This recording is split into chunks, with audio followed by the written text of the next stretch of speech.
আপনারা জানেন যে জাতীয় নাগরিক পার্টি গণঅভ্যুত্থান থেকে উঠে আসা একটা রাজনৈতিক দল এবং আমাদের নির্বাচনী প্রস্তুতিতেও আমরা সেই দিকেই কমিটেড, সেভাবেই প্রস্তুতি নিতে কমিটেড।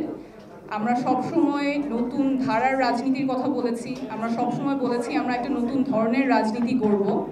সেই নতুন ধরনের রাজনীতি গড়ার পথে আজকে একটা খুব গুরুত্বপূর্ণ পদক্ষেপ। আমরা আমাদের জাতীয় নাগরিক পার্টির মনোনয়ন প্রত্যাশীদের জন্য সারা বাংলাদেশের কাছে আমরা আজকে আমাদের মনোনয়ন ফর্ম উন্মুক্ত করে দিচ্ছি। আপনারা জানেন যে আমাদের রাজনৈতিক প্রেক্ষাপটে রাজনীতিটা আটকে ছিল অল্প কিছু মানুষের মধ্যে। সাধারণত এলাকায় যিনি খুব সৎ, খুব যোগ্য জনপ্রতিনিধি হিসেবে কাজ করতে পারেন, অনেক কারণেই তারা সামনে আসতে পারেননি। আমাদের মধ্যে একটা ধারণা অনেকের মধ্যেই আছে যে এলাকায় যিনি গডফাদার, যিনি শীর্ষ দুর্নীতিবাদ, সেই হয়তো এলাকার জনপ্রতিনিধি হবে। আসলে যে সৎ, যোগ্য মানুষ, যিনি আসলেই তার এলাকার জনগণের জন্য কাজ করতে চান, তিনি কখনো মনোনয়ন পাবেন না, তিনি কখনো সংসদে সেই এলাকার জনপ্রতিনিধি হিসেবে যেতে পারবেন না। সেই সংস্কৃতিটা আমরা ভাঙব। আমরা চাই আমাদের সংসদে এমন মানুষ যাবে যারা সত্যিকারের জনপ্রতিনিধি হিসেবে কাজ করবে, যারা রাজনীতিটাকে জনগণের সেবা হিসেবে দেখবে, রাজনীতিটা কোনো আয় রোজগারের পথ হিসেবে না, কোনো ব্যবসা হিসেবে না, কোনো প্রাইভেট এন্টিটি হিসেবে না, বরং জনগণের সেবা করতেই যারা রাজনীতি করতে চায় তাদের জন্য রাজনীতির পথটা উন্মুক্ত হবে।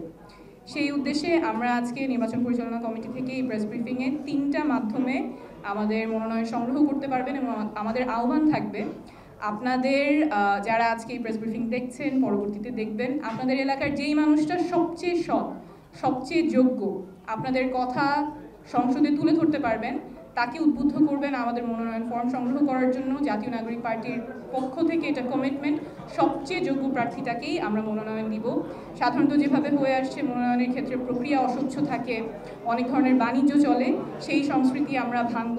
একদম স্বচ্ছ প্রক্রিয়ায় সবচেয়ে যোগ্য মানুষটাকে আমরা মনোনয়ন প্রক্রিয়ায় অন্তর্ভুক্ত করব। এখন প্রক্রিয়াটাতে চলে আসি। 3 ধরনের প্রক্রিয়ায় মনোনয়ন ফর্ম সংগ্রহ করা যাবে।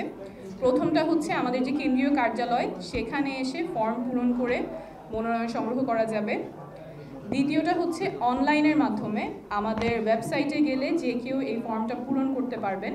আমি ডোমেইনটা বলে দিচ্ছি, nomination nomination nomination.ncppbd.org। এটা লাইভ আছে, এখনই যে কেউ গিয়ে এখানে আমাদের মনোনয়ন ফর্মটা পূরণ করতে পারবেন। আপনারা স্ক্রিনে দেখতে পাচ্ছেন, খুব সিম্পল কিছু তথ্য দিয়ে মনোনয়ন ফর্মটা আপনারা ফিল আপ করতে পারবেন। ব্যক্তিগত তথ্য, নাম, পিতার নাম, মাতার নাম, কোন নির্বাচনী এলাকা, রাজনৈতিক তথ্য, পূর্বে কোনো রাজনৈতিক সংগঠনের সাথে যুক্ত ছিলেন কিনা, কোনো সামাজিক কার্যক্রমের সাথে যুক্ত ছিলেন কিনা, দলীয় সম্পৃক্ততা কী, এবং এরপরে নৈতিকতা, স্বচ্ছতা নিয়ে কিছু প্রশ্ন আছে, নতুন রাজনীতি বলতে কি মনে করেন, এবং শেষে রাজনৈতিক সিভি এবং একটা ফি। তো 2 ধরনের প্রক্রিয়ার কথা বললাম। একটা হচ্ছে আমাদের যে কেন্দ্রীয় কার্যালয়, এখন যেখানে প্রেস কনফারেন্সটা হচ্ছে, সেখানে এসে মনোনয়নপত্র জমা দিতে পারবেন।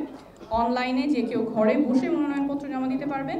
আর 3 নম্বর পদ্ধতিটা হচ্ছে আমাদের যে মুখ্য সংগঠক আছেন, জনাব হাসনাত আবদুল্লাহ, সার্জিস আলম, আমাদের উত্তরাঞ্চল এবং দক্ষিণাঞ্চলের মুখ্য সংগঠক, এবং আমাদের 10 জন বিভাগীয় সাংগঠনিক সম্পাদক আছেন, তাদের মাধ্যমেও আপনারা মনোনয়নটা জমা দিতে পারবেন। আমি বিভাগীয় সাংগঠনিক সম্পাদকদের নামগুলো বলে দিচ্ছি।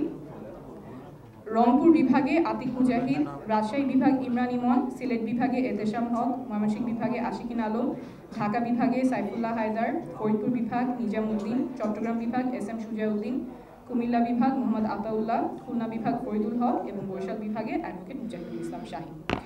এই 3টা প্রক্রিয়ার মাধ্যমে আপনারা ফর্মটা জমা দিতে পারবেন। আমরা চাই রাজনীতিতে এমন নেতৃত্ব আসুক যারা সত্যিকারের জনপ্রতিনিধি হবেন এবং এলাকার মানুষের কথাগুলো বলবেন। আগের মতো যেই রাজনৈতিক সংস্কৃতি ছিল সেই সংস্কৃতিটা ভেঙে সত্যিকারের জনগণের প্রতিনিধি আমরা এই প্রক্রিয়ার মাধ্যমে উঠিয়ে আনতে চাই। অনেক ধন্যবাদ।